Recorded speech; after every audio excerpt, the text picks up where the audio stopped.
যখন তুমি নিজের রক্তের মানুষের দ্বারা কষ্ট পাবে, তখন তুমি একবার নবী ইউসুফ আলাইহিস সালামের কথা মনে করো। তিনি কিভাবে নিজের ভাইয়ের দ্বারা প্রতারিত হয়েছিল। যখন তোমার বাবা মা না বোঝে তোমার বিরুদ্ধাচরণ করে, তখন নবী ইব্রাহিম আলাইহিস সালামের কথা মনে করো। তার বাবা তাকে আগুনে নিক্ষেপ করায় ভূমিকা রেখেছিল। যখন তুমি সমস্যা থেকে পরিত্রাণের জন্য কোনো পথ পাবে না, তখন ইউনুস আলাইহিস সালামের কথা ভেবো। তিনি কতটা সময় তিমি মাছের পেটে আটকা পড়েছিল। যখন তোমার নামে কেউ মিথ্যা অপবাদ ছড়িয়ে দেবে, তখন মা আয়েশা রাদিয়াল্লাহু আনহার কথা মনে করো।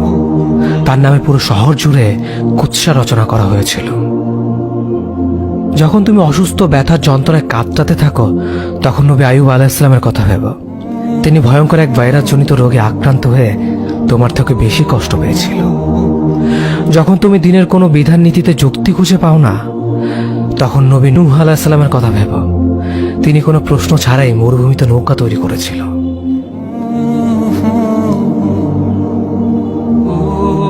যখন তুমি আত্মীয়স্বজন, পরিবার, বন্ধু বান্ধবের কাছে হাসির পাত্রে পরিণত হও, তখন তুমি শেষ নবী হযরত মুহাম্মদ সাল্লাল্লাহু আলাইহি ওয়াসাল্লামের কথা ভেবো।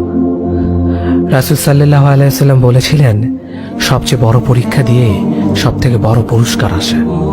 যখন আল্লাহ কাউকে ভালোবাসেন, তখন তাকে পরীক্ষা করেন, এবং যে এই পরীক্ষাগুলো মেনে নেয়, সে আল্লাহর সন্তুষ্টি অর্জন করে। আর যে অভিযোগ করে, সে তার ক্রোধের পাত্র হয়। হে আল্লাহ, তোমার কথা মনে করা, তোমার প্রতি কৃতজ্ঞ হওয়ার এবং তোমার ইবাদত করার তৌফিক আমাদের দান করো। আমিন। যেভাবে তুমি সন্তুষ্ট হও, সেভাবেই আমাদের পরিচালিত করো।